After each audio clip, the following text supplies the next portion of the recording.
안녕하세요. 법대로 맘대로 박찬계 법무사입니다. 제 영상이 유익하셨다면 구독을 꼭 눌러주세요. 오늘 제목은 2층이 아래층의 누수 탐지 방해하면 재물손괴죄의 일가입니다. 위층 누수 탐지를 방해함으로써 수리를 못하게 하여 재물손괴죄로 처벌받은 특이한 사례를 소개합니다. 이 가해씨는 서울 동대문구 한 아파트 102동 208호에 거주하는 사람입니다. 이 씨는 2016년 11월 15일경부터 2017년 5월 24일경까지 아래층 108호 거주자인 나 B씨로부터 누수가 있으니 보수해달라는 요청을 수차례 받았고, 아파트 관리사무소로부터도 아래층 누수가 조속히 해결될 수 있도록 협조해달라, 누수 확인을 위하여 출입할 수 있게 해달라는 요청을 수차례 받았습니다. 그럼에도 불구하고 이 씨는 누수 탐지 등을 위한 관리사무소 직원의 출입을 거부하는 등으로 자신이 거주하는 208호의 주방 싱크대에 대한 누수 탐지 확인 및 이에 대한 보수 공사 실수를 하지 않았습니다. 이로써 이 싱크대에 설치된 온수가는 누수가 나 B씨의 집 주방과 거실, 안방까지 스며들게 하여 보수 공사 비용 약 1200만원이 들게 하는 피해를 나 씨가 입도록 하였습니다. 그 나 B씨의 고소에 따라 이 가해씨는 재물손괴죄로 기소되었고 제1심에서 벌금 500만원을 선고받았습니다. 그러자 이 씨는 자신의 주거지 208호 싱크대 온수관에는 누수가 없었기 때문에 자신이 누수 탐지나 보수 공사를 실시하지 않아 나 B씨의 주거지 108호가 손괴된 것이 아니며 자신은 재물손괴의 고의가 없었다. 그리고 아파트 세대 간 분쟁은 민사상 손해배상의 문제일 뿐 형사상 범죄라고 볼 수는 없는데, 수사기관은 재물손괴죄로 입건하여 부실수사 및 편파수사를 한 후 공소를 제기하였다고 하면서 항소하였습니다.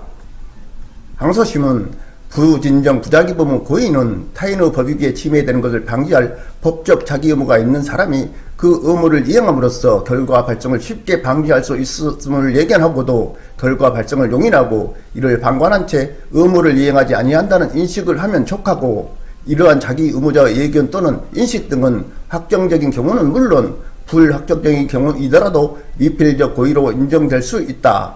이 가해씨는 자신의 주거지의 싱크대 온수관에서 누수가 발생했음에도 누수 탐지 및 이에 대한 보수 공사를 실시하지 아니함으로써 누수가 나 B씨의 주거지 주방과 거실, 안방까지 스며들게 하여 이를 손괴하였다.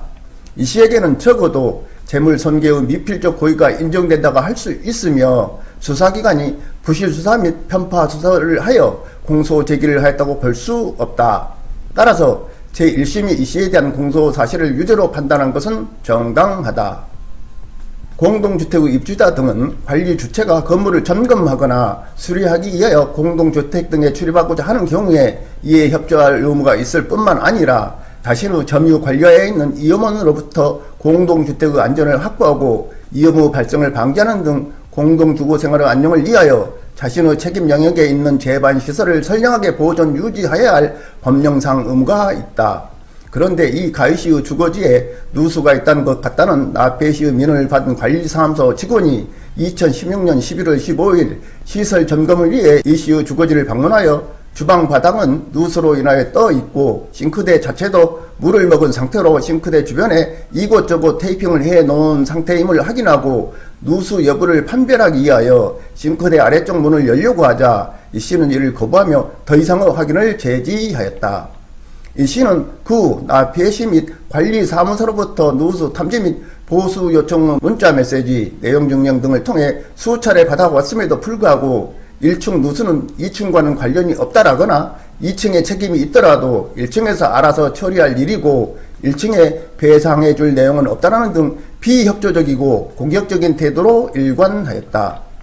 심지어는 누수 탐지 및 보수 비용을 자신이 부담하겠으니 협조를 부탁하는 나 B씨의 간곡한 요청에도 불구하고 개인 사정 또는 사생활이라는 납득할 수 없는 이유로 나 씨 등의 출입을 막거나 비교적 용이하게 이행할 수 있는 누수 탐지 및 보수 요청에 응하지 않았다.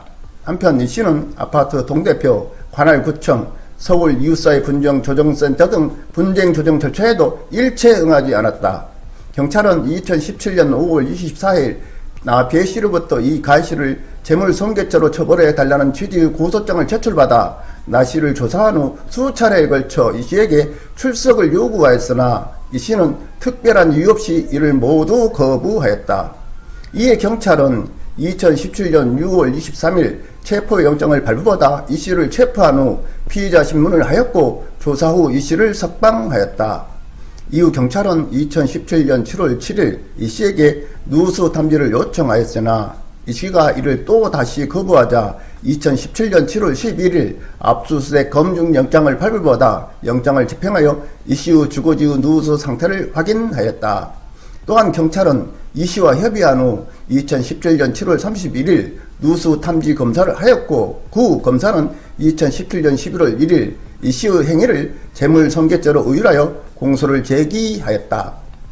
이와 같은 수사의 진행 경과에 달리 적법성을 의심할 만한 사정은 보이지 아니한다고 하면서 이 씨의 항소를 기각하였습니다. 아파트 등 공동주택의 누수 문제는 그 공동주택의 노후화가 원인인지 아니면 2층 거주자의 고의나 과실로 인한 것인지 그 2층 거주자도 피해자인지 등 사례가 다르고 그 해결이 쉽지 않습니다. 노후화가 원인이라면 입주자 대표회의 의결을 거쳐 장기 수선 중단금으로 수리할 수 있으나 2층의 고의나 과실로 인한 경우 그 밖의 다른 이유가 있는 경우에는 양보와 협조가 없으면 쉽게 해결되지 않고 소송으로 가곤 합니다. 사례는 이 씨의 상고가 기각됨으로써 확정되었습니다. 이 씨는 그 후 나 피해씨가 제기한 불법 행위에 기한 손해배상과 이자료 청구 등 민사소송에서 패소한다면 자신 소유 아파트 208호에 대한 경매 등 강제 집행을 당할 처지에 있다고 할 것입니다. 양보와 협조 없는 오기나 감정이 초래한 결과라고 할 것입니다. 오늘은 여기까지입니다. 감사합니다.